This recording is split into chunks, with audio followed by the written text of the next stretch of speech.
As a Generation Z woman, the world often tells me what I am before I am able to define it myself. It is a tale as old as time. Radical, different, unappreciative, too woke, subversive. These words splinter us from other women not only through the Murdoch media, but in conversations I've had with millennial, Generation X, and baby boomer people in my life. In all likelihood, the women reading this who are not part of my demographic will have made assumptions and applied stereotypes to us, as we have to them. The headlines and social media trends categorizing me and my fellow Gen Zs are designed to ostracize and alienate us from the experiences of those before, to ensure the waves of feminism never feel capable of crashing together to shore.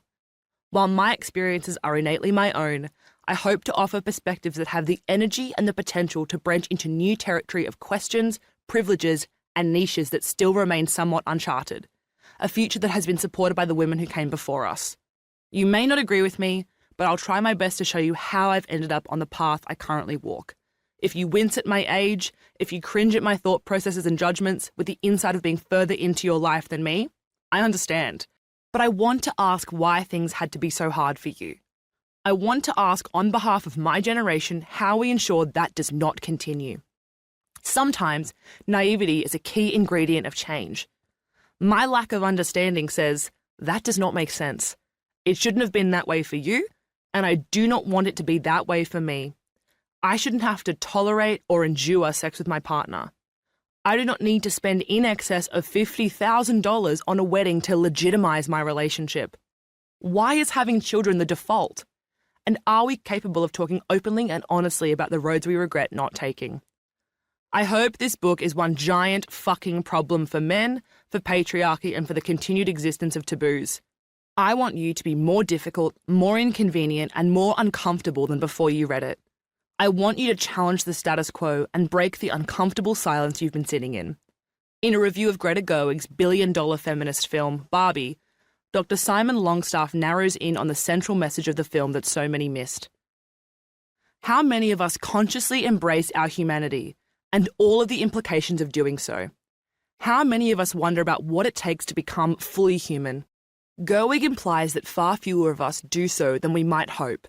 Instead, too many of us live the life of the dolls, no matter what world we live in.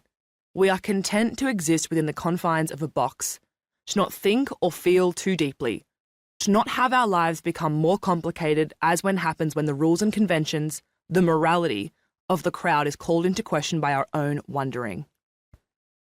In this book, I'm not shaming women or hating men. I'm asking you to explore what could exist if we fight to step outside of the box's confines. I do not want to be prescriptive.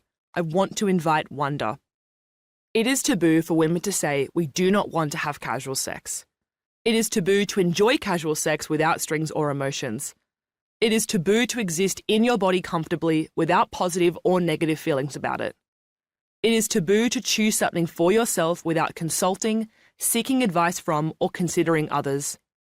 It is taboo to succeed, to choose not to have children, to not want to get blind drunk every Saturday night because you'd prefer to lie on the couch with a warm drink and your favourite socks on, to ask for more, to like yourself and not question it. It is taboo to want to talk about your experience of being a woman. These are the conversations we've missed.